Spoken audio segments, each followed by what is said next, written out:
বাংলায় স্থানীয় সংবাদ। আসসালামু আলাইকুম। বাংলাদেশ বেতার, রাজশাহী। স্থানীয় সংবাদ পড়ছি মোহাম্মদ শহীদুল হক সোহেল। রাজশাহী প্রকৌশল ও প্রযুক্তি বিশ্ববিদ্যালয়ের রুয়েটে গত ৩০ জুন প্রকাশিত নিয়োগ বিজ্ঞপ্তিতে আবেদনের সময়সীমা ২৭ জুলাই ২০২৫ থেকে বাড়িয়ে তা আগামী ৩রা আগস্ট ২০২৫ পর্যন্ত করা হয়েছে।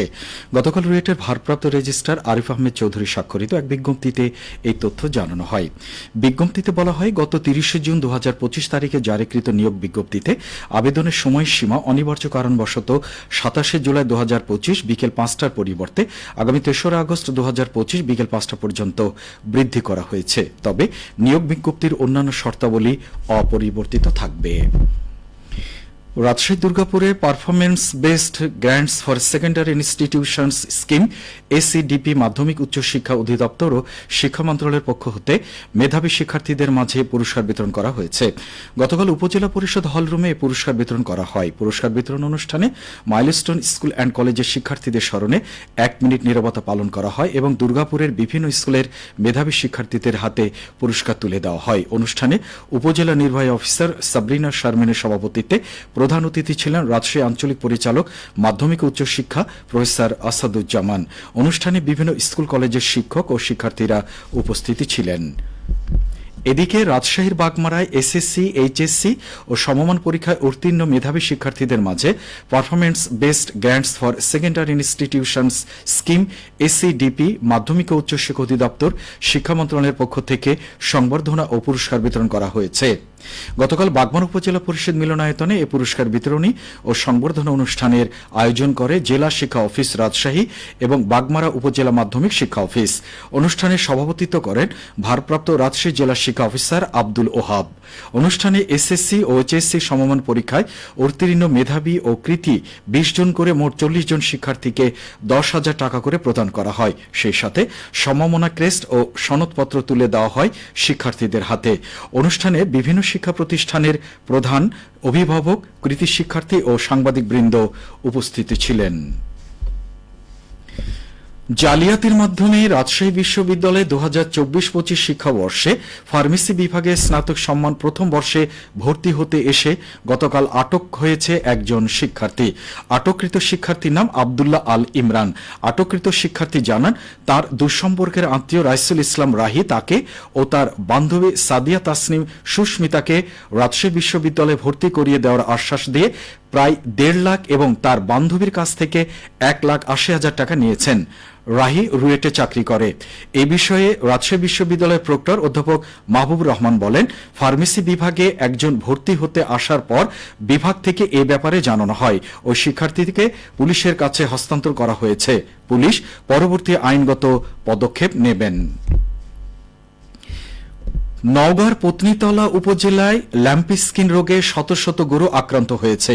এমত অবস্থায় খামারি ও গরুর মালিকদের মধ্যে চরম আতঙ্ক বিরাজ করছে। উপজেলা প্রাণী সম্পদ ও ভেটেরিনারি হাসপাতালের প্রাথমিক চিকিৎসা সেবা দিলেও পর্যাপ্ত পরিমাণে টিকা ও ওষুধ না থাকায় ব্যাহত হচ্ছে চিকিৎসা কার্যক্রম।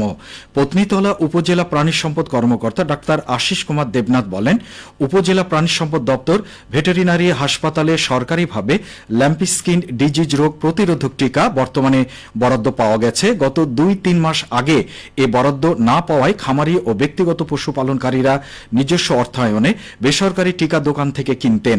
তিনি আরো বলেন, আক্রান্ত গরু দুর্বল হয়ে পড়া অবস্থায় এই টিকা দিলে গরুর মৃত্যু হতে পারে।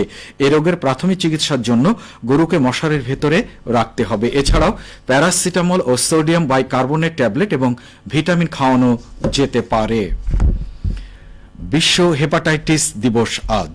বিশ্বের অন্যান্য দেশের মতো বাংলাদেশও দিবসটি পালিত হচ্ছে। দেশে হেপাটাইটিসে আক্রান্ত প্রায় ১ কোটি মানুষ।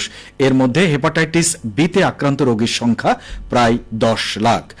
তাদের রোগ পরীক্ষা নিরীক্ষার পেছনে ব্যয় হয় অন্তত $1 বিলিয়ন। বিশ্বব্যাপী লিভার ক্যান্সারের প্রধান কারণ হেপাটাইটিস বি ও সি।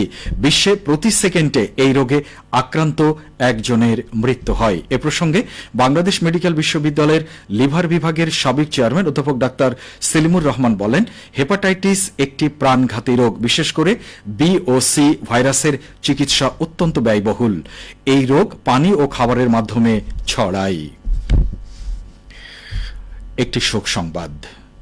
বাংলাদেশ বেতার রাজশাহী কেন্দ্রের সাবেক আঞ্চলিক প্রকৌশলী জনাব মোহাম্মদ আবুল কাশেম গতকাল রাত 10টায় তার নিজ বাসভবন রাজশাহীর বহরমপুরে বার্ধক্যজনিত কারণে ইন্তেকাল করেছেন। ইন্না লিল্লাহি ওয়া ইন্না ইলাইহি রাজিউন। জনাব কাশেম বাংলাদেশ বেতার রাজশাহীতে 2007 সাল থেকে 2011 সাল পর্যন্ত আঞ্চলিক প্রকৌশলী পদে কর্মরত ছিলেন। মরহুমের জানাজার নামাজ আজ সকাল 11টায় বহরমপুর গোরস্থানে অনুষ্ঠিত হয়। তিনি এক ছেলে এক মেয়ে সহ অসংখ্য সুবর্ণোদ্যায়ী রেখে গেছেন। সবশেষে আবহাওয়া। আজ দুপুর 12টায় রাজশাহীতে তাপমাত্রা ছিল 32.2 ডিগ্রি সেলসিয়াস। এ সময় বাতাসে আপেক্ষিক আর্দ্রতার পরিমাণ ছিল 76%।